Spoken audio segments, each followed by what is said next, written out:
C'est une découverte surprenante.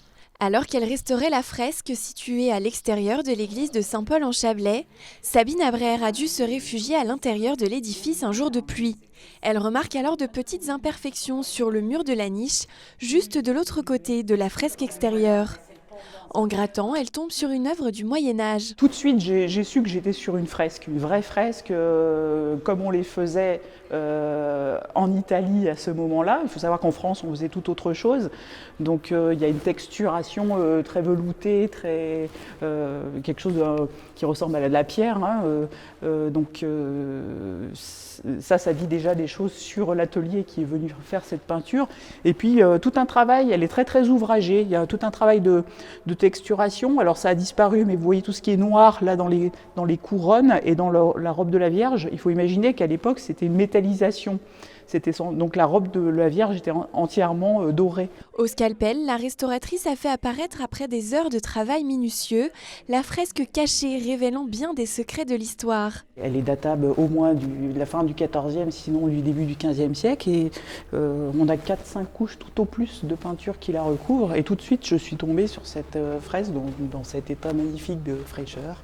C'est une peinture de cette qualité-là, on en a très très peu. Il faut parler d'abondance comme équivalent sur la même période, mais voilà, donc ça a la place, je dirais, dans la hiérarchie des très très belles œuvres qu'on possède en Haute-Savoie. Et donc pour ça, c'est une découverte formidable. L'œuvre a suscité l'intérêt de Dominique Rigaud, professeur honoraire d'histoire du Moyen-Âge à l'université Grenoble-Alpes. On a la typologie d'un en-feu, en tout cas encore plus de l'autre côté, c'est-à-dire une lunette peinte et le tombeau en dessous. Mais alors quand on a, comme c'est le cas ici, les deux côtés peints, on peut penser à deux chapelles funéraires privées avec chaque fois le tombeau de la famille en question. Dans ce que nous avons comme élément, moi je n'ai pas creusé du tout l'histoire de Saint-Paul, donc je ne peux pas du tout aller plus loin. Et puis il faudrait des fouilles là, à ce niveau-là. Ce n'est pas juste ce pan de mur qui peut nous permettre de répondre. Les tombeaux probablement situés ici pourraient donc appartenir aux De Blonay, famille emblématique de l'histoire du Chablais. Faire vivre le patrimoine de Saint-Paul et de son église, c'est justement la volonté du maire. Nous avons la chance à Saint-Paul, concernant cette église, d'avoir des illustrations qui sont très anciennes.